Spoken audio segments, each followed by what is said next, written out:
하나님의 말씀 야고보서 5장 13절, 야고보서 5장 13절 우리 다 같이 한 목소리로 읽겠습니다.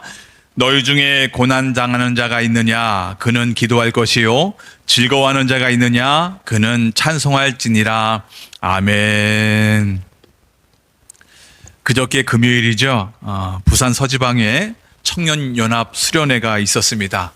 첫날 집회에 다녀왔는데 그곳에 모인 지방 청년들이 하나님을 찬양하고 또 하나님의 말씀을 잘 듣는 모습을 뒤에서 이렇게 바라보니까 얼마나 기특하고 또 감사한지 그냥 무조건 좋았습니다. 무조건 은혜가 되고 저절로 기도가 됩니다. 하나님, 저 젊었을 때 저 청년들이 창조자 하나님을 기억하게 해주십시오. 하나님을 더 사랑하게 하시고 더 믿게 하시고 더 의지하게 하시고 무엇보다 하나님이 나 자신을 얼마나 사랑하는지 더 깊이 깨닫게 해주십시오. 그리고 그 받은 사랑으로 하나님도 사랑하고 많은 사람들에게 선한 영향력을 끼치는 복된 인생 되게 하여 주옵소서. 이런 기도가 절로 나오더라고요. 돌아오는 길에 아내에게 집회 어땠냐고 물었더니 여러 가지 이야기를 해줍니다. 그러면서 가장 좋았던 것은 그 집회 끝날 무렵에 기도 시간이 있었는데 마지막 기도를 어떻게 했냐면 옆에 있는 사람과 손 붙잡고 축복하는 기도를 하라는 거예요. 근데 옆에 제가 남편이 앉아 있었어요. 그래서 저랑 손을 잡고 기도하는데 그게 참 너무나도 좋았다는 거예요. 저도 그랬어요. 제가 이렇게 잡고 기도하면서 내가 언제 이 아내의 손을 잡고 기도했을까? 생각이 잘 안 나는 거예요. 참 귀한 시간이구나. 이 시간이 참 좋구나라는 생각을 했었습니다. 세상에서 많은 사람들이 이야기를 합니다. 신혼 초에는 남자 여자가 결혼해서 신혼 초에는 사랑으로 살지만 조금 지나면 의리로 산다는 거예요. 의리. 사랑은 온데간데 없고 의리로 산다는 것이죠. 당신 부부는 스킨십 합니까? 라고 묻는다면 에이, 가족끼리는 스킨십 하는 거 아닙니다. 여러분, 이런 우스갯소리가 유행하고 있습니다. 여러분, 물론 의리는 중요합니다. 그래서 의리라도 있어서 그 부부가 헤어지지 않고 그 가정을 유지하고 있으니 참 다행이긴 하지만 여러분, 그렇다고 해서 시간이 흘렀다고 해서 사랑이 없어지고 의리로 산다는 것, 여러분 그게 옳은 걸까요? 당연한 거예요? 여러분, 물론 그럴 수 있어요. 왜냐하면 우리 사람은 연약하잖아요. 나약하잖아요. 갈대와 같잖아요. 무엇보다 우리 인간의 사랑은 한계가 있기 때문에 이럴 수밖에 없는 참 연약한 우리의 모습이라고 할 수 있지요. 그러나 우리 그리스도인의 사랑은 다릅니다. 그리고 달라야 합니다. 왜냐하면 우리 한 사람 한 사람 마음속에는 주님이 계시고요, 부부 사이에도 주님이 계시기 때문입니다. 그 주님이 하시는 일이 무엇이겠습니까? 서로 뜨겁게 사랑하게 하시는 거죠. 계속 사랑할 수 있게, 또 더 사랑할 수 있도록 도와주시는 거죠. 부부가 더욱더 하나 되게 하시고 또 의견 충돌이 났을 때 그것을 또 이렇게 하나하나 이렇게 서로 조정해가는 그 모든 과정 속에 우리 주님이 역사하시기 때문인 거죠. 여러분뿐만 아닙니다. 우리는 그리스도의 엄청난 사랑을 깨닫고 경험한 사람들이에요. 원수된 나, 하나님과 원수되었고 하나님 앞에 죄인된 그 나를 위해서 우리 주님이 기꺼이 십자가에서 돌아가셨잖아요. 무슨 말이에요? 나에게 생명을 주시기 위해서, 나를 살리시기 위해서 당신의 목숨을 아깝지 않게 여기시고 기꺼이 버리셨다는 이야기인 거예요. 여러분, 그런 엄청난 사랑을 받았고요, 깨달았으니 우리는 그 사랑에 힘입어서 누군가를 사랑할 수 있는 겁니다. 우리가 매일매일 신앙생활하고 있습니다. 매일매일 그 신앙생활 하루하루가 더 길어지면 길어질수록 하나님이 우리를 만드신, 사람을 만드신 이유가 다른 많은 여러 가지 이유가 있겠지만 사랑의 나눔을 위해서, 교제를 위해서, 사귐을 위해서, 하나님이 나와 함께 하시길 위해서라는 것이 더욱더 명확해져요. 시간이 지날수록 나를 향한 그 주님의 사랑이 얼마나 큰지를 점점 더 깨달아지는 겁니다. 그렇구나. 내가 생각한 것보다 하나님이 나를 사랑하시는 그 실제적인 사랑이 더 이렇게 훨씬 컸구나 라고 하는 것을 점점 깨닫게 되는 거죠. 매일매일 갱신하게 되는 겁니다. 제가 참 연약하지만 목사로 살고 있지 않습니까? 주님의 사랑이 이렇게 큰지 몰랐어요. 과거 10년 전에, 5년 전에 깨달았던 그 사랑보다 지금 내가 깨닫는 주님의 사랑이 얼마나 더 큰지 모르는 거예요. 그래서 저는 이런 소망이 있어요. 주님, 제가 지금 깨달은 그 주님의 은혜보다 내일 모레 더 많은 것을 깨닫게 하여 주옵소서. 주님의 그 깊으신 사랑이 얼마나 깊은지, 얼마나 넓은지를 더 깨닫게 해 주십시오. 여러분, 사랑이 그런 것 같아요. 사랑이 점점점 크면 클수록 내가 누군가를 사랑하고 그 사람에 대한 사랑이 더욱더 크고 깊어질수록 계속해서 같이 있고 싶어지는 거예요. 함께 하고 싶은 거죠. 여러분, 왜 청춘 남녀가 사랑을 하다가 결혼을 하는 겁니까? 매일매일 만나는 것도 부족하다는 거예요. 밤낮으로 계속해서 같이 먹고 자고 살고 싶은 거예요. 그래서 결혼하는 것 아니겠습니까? 물론 우리가 먹고 살아야 되다 보니까 직장에 나가기도 하고 일터에 나가기도 합니다. 그래도 멀리 떨어져 있어도 보고 싶고 함께하고 싶은 마음은 계속되어야 되고 그 사랑의 마음이 더해져야 되는 것. 여러분, 그것이 진짜 사랑이 아니겠습니까?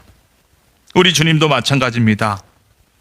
왜 주님께서 주님을 인정하고 고백하고 믿는 사람들 그 마음속에 임하신 거예요? 왜 예수 믿는 사람들 그 마음속에 내주하신 겁니까?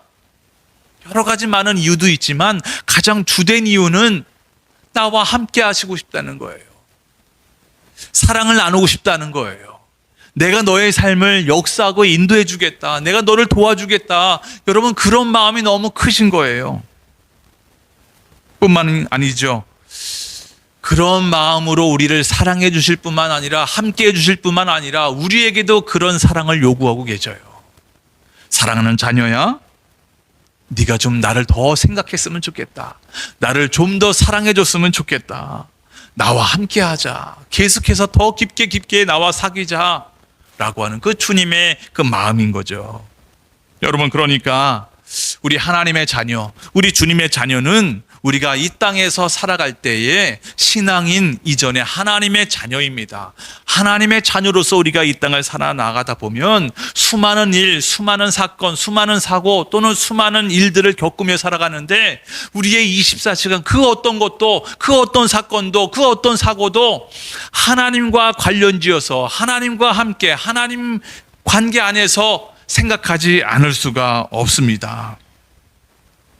그래서 내 삶의 모든 것들은 다 하나님과 관련해서 판단할 수밖에 없고 생각할 수밖에 없는 거죠.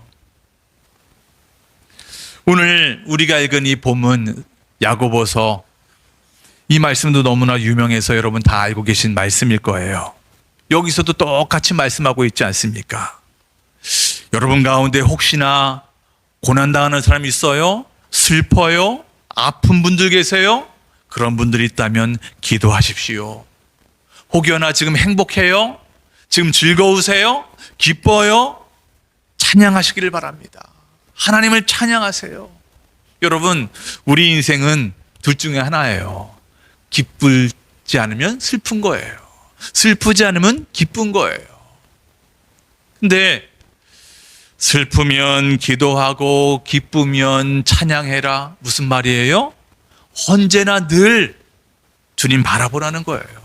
주님 생각하라는 거예요. 늘 주님과 함께 하라는 것 아니겠습니까? 대부분 이 말씀에 아멘 하실 겁니다. 그럼에도 일부는 마음속 깊은 곳에서 인정하지 못하거나 의아한 마음을 가진 분들도 계실 수도 있을 것 같아요. 그런 분들은 아마도 초신자는 아닐 겁니다. 주님에 대한 믿음도 있고요. 그의 뜻에 따라서 순종도 많이 해보기도 하고 또 기도도 많이 해보신 분들일 겁니다. 보세요. 이 13절의 말씀 뒷부분에 있는 것. 즐거워? 그러면 하나님 찬양해. 여러분, 이 말씀은 우리가 충분히 이해가 되잖아요. 그렇잖아요. 우리는 기쁘면 나도 모르게 콧노래가 나오잖아요. 나도 모르게 내 입가에서 어떤 노래를 흥얼흥얼대고 있는 나 자신을 발견하게 됩니다. 마찬가지로 우리가 하나님의 자녀잖아요. 신앙인이라고 하면, 그리스도인이라고 하면 기쁜 일이 생기면 저절로 찬양이 나오죠. 행복하면 저절로 입술이 간질간질한 거예요. 그럼 찬양하잖아요. 그러면 감사한 마음이 더 깊어지고 행복한 게 더 깊어지고 더 찬양하게 되잖아요. 더 감사하게 되잖아요. 더 기뻐하게 됩니다. 여러분, 이 말씀은 우리가 충분히 인정할 수가 있지요. 근데 문제는 그 앞부분에 있는 거. 고난 당하냐? 너 그러면 기도해라.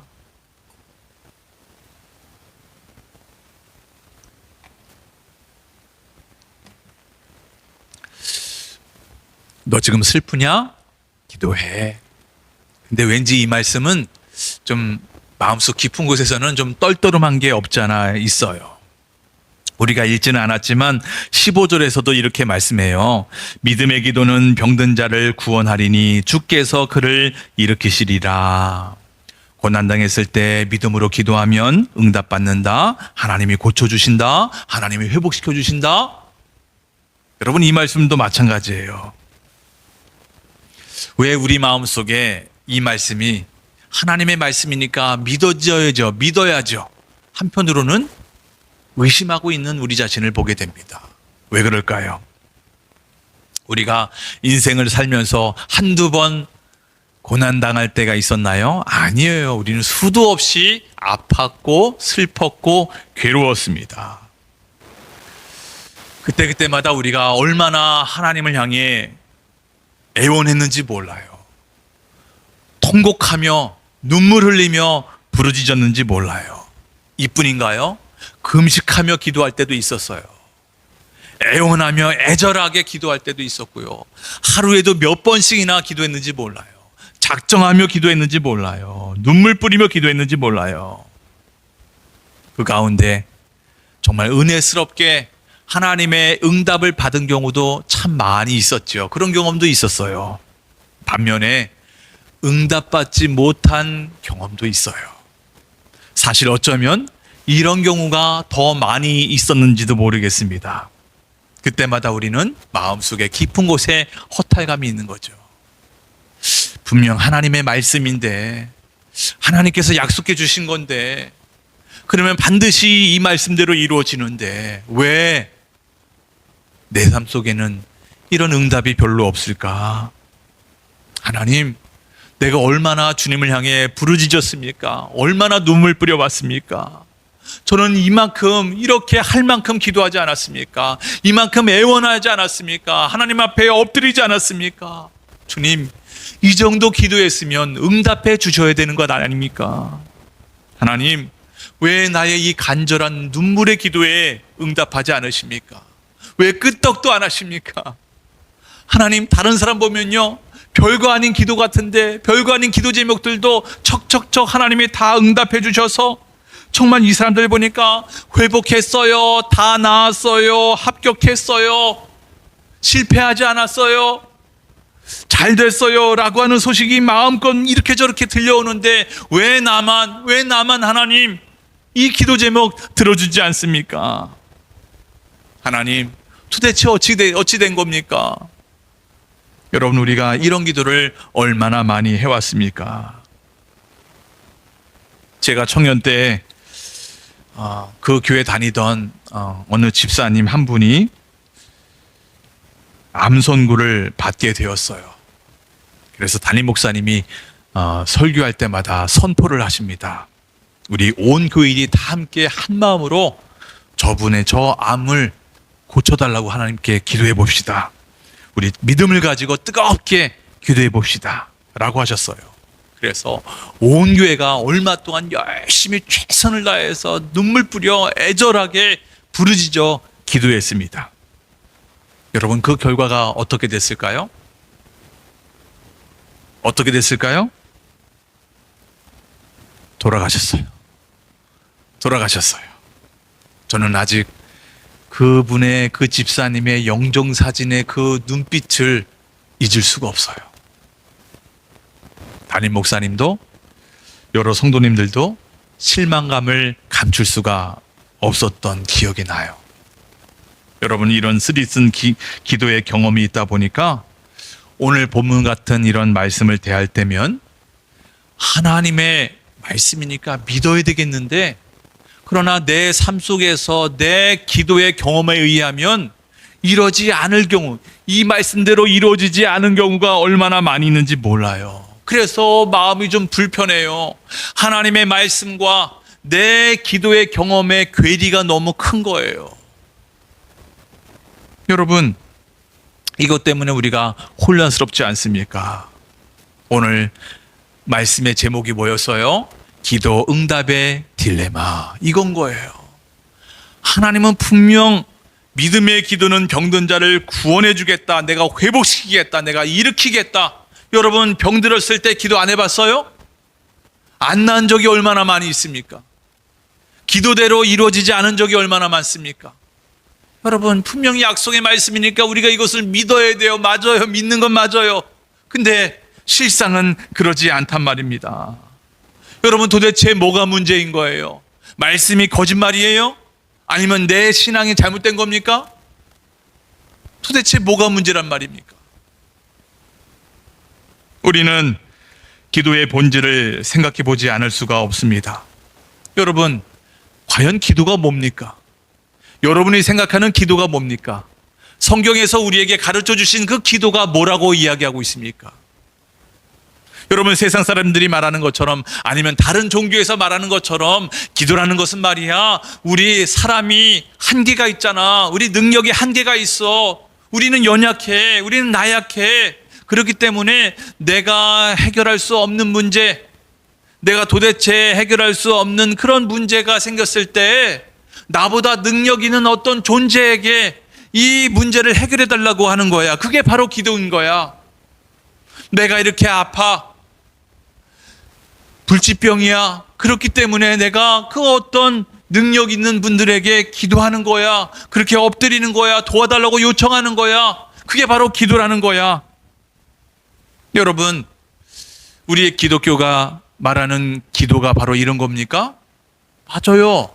이런 내용 분명히 있어요. 우리가 힘들고 어렵고 문제 생겼을 때, 아플 때, 괴로울 때, 어떤 순간에든지 이 모든 것 가지고 하나님 앞에 기도할 수 있어요. 기도해야 됩니다. 맞아요. 기도하라고 성경에서 말씀하고 있어요.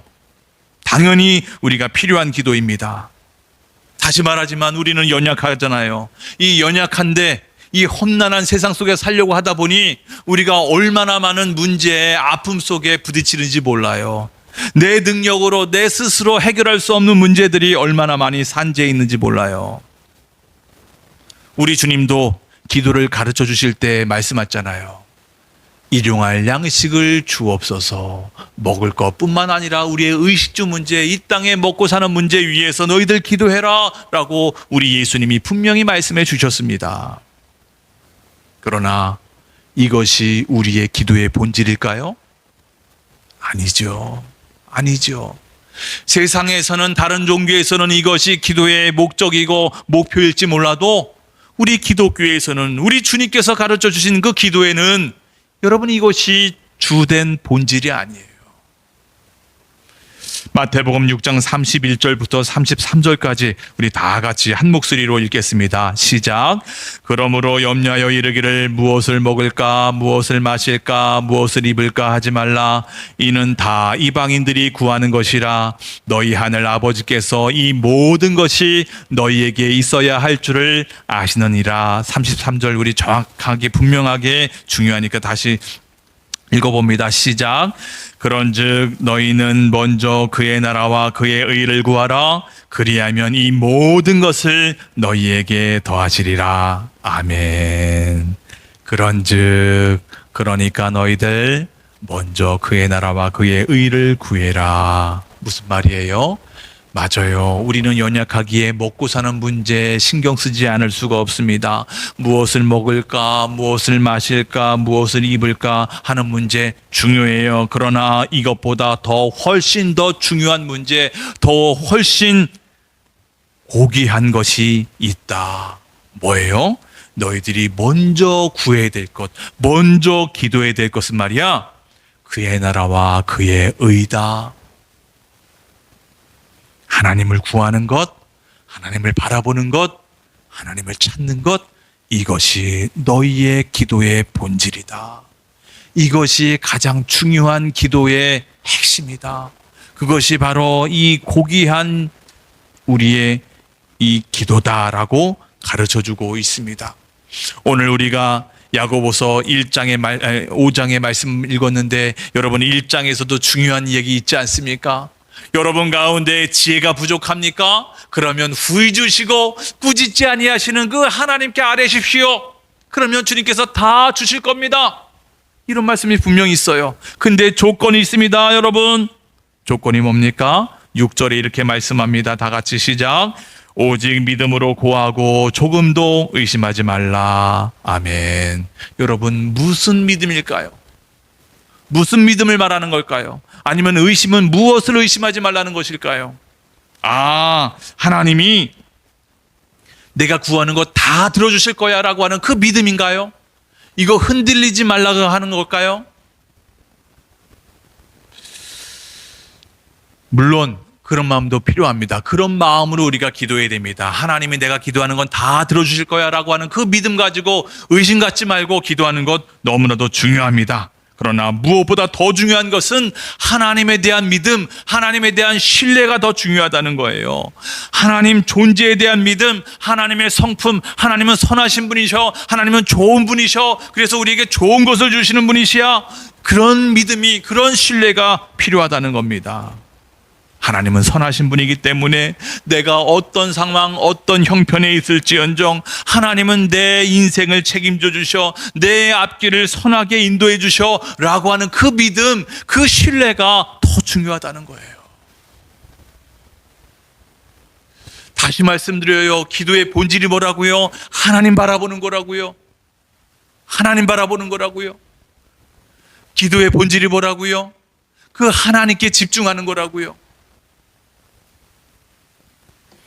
마태복음 7장 11절에서도 말씀합니다. 세 번역으로 읽어봅니다. 너희가 악해도 너희 자녀에게 좋은 것을 줄 알거든 하물며 하늘에 계신 너희 아버지께서 구하는 사람에게 좋은 것을 주지 아니하시겠느냐. 아멘. 여러분 이것이 우리 기도의 핵심, 기도 응답의 핵심입니다. 하나님께서는 우리가 구하는 것을 주시는 게 아니라 가장 좋은 것을 주신다는 거예요. 여러분 이것이 기도의 원리예요. 기도 응답의 원리예요. 하나님은 내가 원하는 대로 응답해 주시는 것이 아니라 하나님이 보시기에 가장 좋은 것으로 주시겠다는 거예요. 여러분 이게 무슨 말이에요? 하나님은요 우리 자신을 우리보다 더 잘 아시는 주님이셔요. 그리고 선하신 좋으신 분이세요.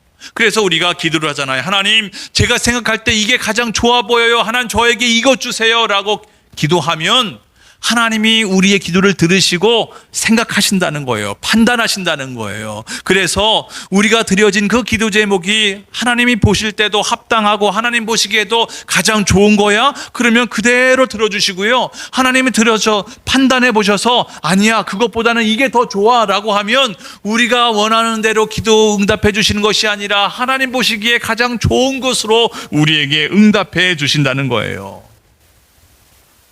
그럼 어떤 분은 반문하겠죠. 에이, 그러면 우리는 기도할 필요가 없네요. 어차피 기도해도 우리가 원하는 대로가 아니라 하나님이 원하시는 대로 주시는 거니까 우리는 기도할 필요가 없는 거 아니에요? 그렇게 생각할 수도 있겠죠. 여러분, 그럴 수도 있을 거라고 생각이 들기도 해요. 근데 우리가 다시 한번 기도의 본질이 뭐라고요? 하나님을 바라보는 거. 먹고 사는 문제를 뛰어넘어서 하나님 존재 자체에 집중하는 거라 그랬어요. 무슨 말이에요? 하나님, 나 이거 필요해요. 나 이거 배고파요. 나 여기 아파요. 속상해요. 괴로워요. 힘들어요. 죽을 것 같아요. 이렇게 저렇게 하나님을 찾아 내 어렵고 힘들고 아픈 일들을 위해서 기도하다 보면 내 기도의 대상이신 그 하나님을 경험하게 된다는 거예요. 하나님을 경험하는데 어떤 하나님을 경험해요? 좋으신 하나님. 하나님은 이렇게 좋으시는 분이구나. 이렇게 사랑이 많으신 거구나. 이렇게 나를 불쌍히 여기시는 분이구나. 하나님 이렇게 인내하고 계시는구나. 아니, 내가 이렇게 형편없는데도 불구하고 나를 포기하지 않으시는 분이시구나. 끝까지 나를 사랑하시는 분이시네. 지금쯤이면 나를 회초리 드실 분인 줄 알았는데 아니고 오히려 안아주시고 불쌍히 여겨주시네. 여러분, 내가 문제를 가지고 기도하다 보면 나는 분명 문제가 해결되지 않았는데 나도 모르게 하나님의 성품을 만나게 돼요. 풍성하신 하나님, 사랑이 많으신 하나님, 나를 위해 십자가 지신 그 주님이 정말 이런 분이시군요 라고 하는 것을 깨닫게 되는 거예요. 여러분, 이것이 우리가 하는 기도의 매력입니다. 매력. 기도에 응답이 없어도 우리가 계속해서 기도할 수 있는 이유가 되지요. 기도를 통해서 끊임없이 하나님과 교제할 수 있어요. 하나님과 친밀해질 수 있어요.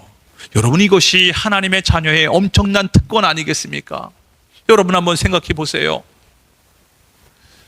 내가 한 나라의 대통령, 그 대통령을 내가 시도 때도 없이 찾을 수 있고 만나러 갈 수도 있고 내가 전화할 수 있다. 언제나 내가 그 대통령과 통화할 수 있고 만나러 갈 수 있다. 여러분, 정말 그런 사람이 있다면 그 사람은 실세예요. 특권이에요. 최측근인 거예요. 그렇지 않습니까? 그러면 대통령의 최측근이요 실세라고 하는 사람, 그 자체로 그 사람에게는 영광 아니겠습니까? 하물며 기도는 뭐예요?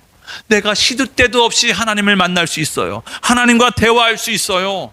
하나님과 함께 할 수 있단 말입니까? 그 하나님이 누군데요? 우주 만물의 주인이세요.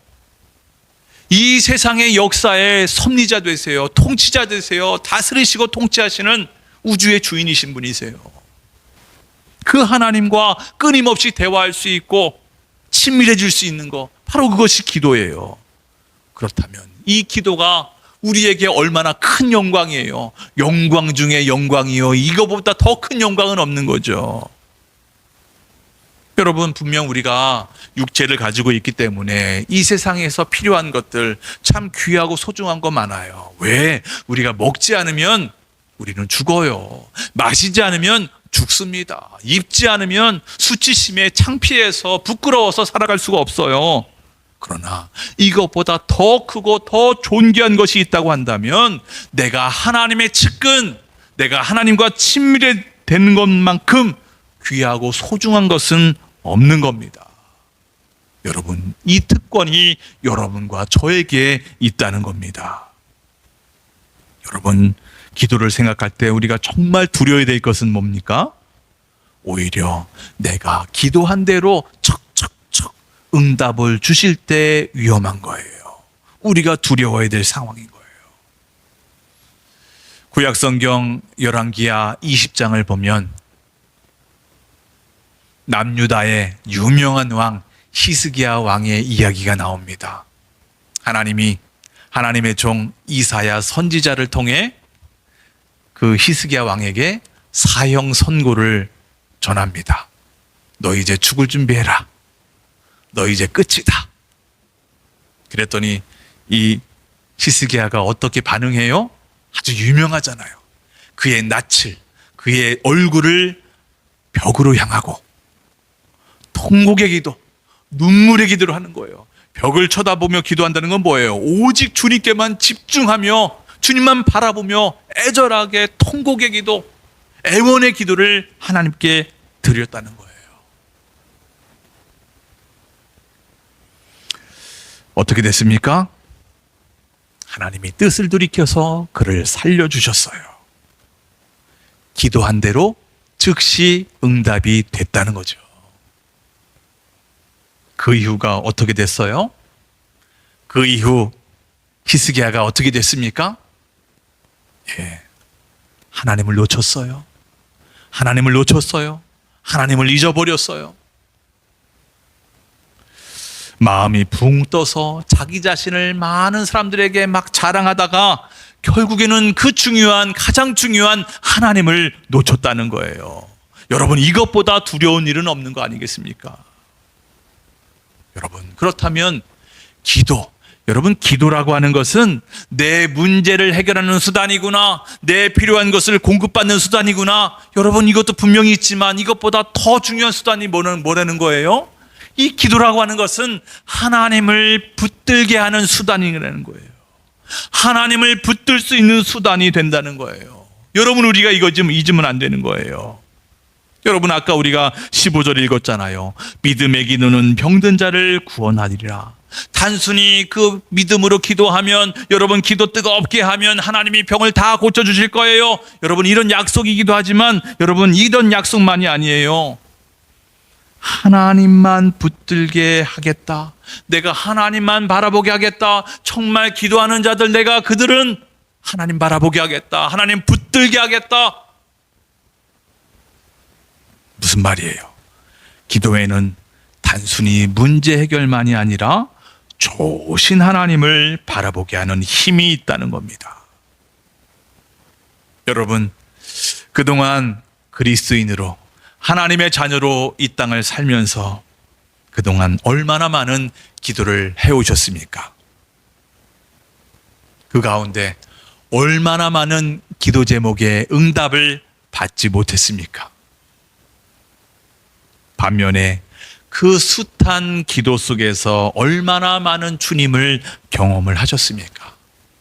얼마나 좋으신 하나님, 얼마나 사랑이 많으신 하나님, 얼마나 참으시는 하나님, 얼마나 풍성한 은혜, 긍휼히 여기시는 그 하나님을 경험하셨습니까?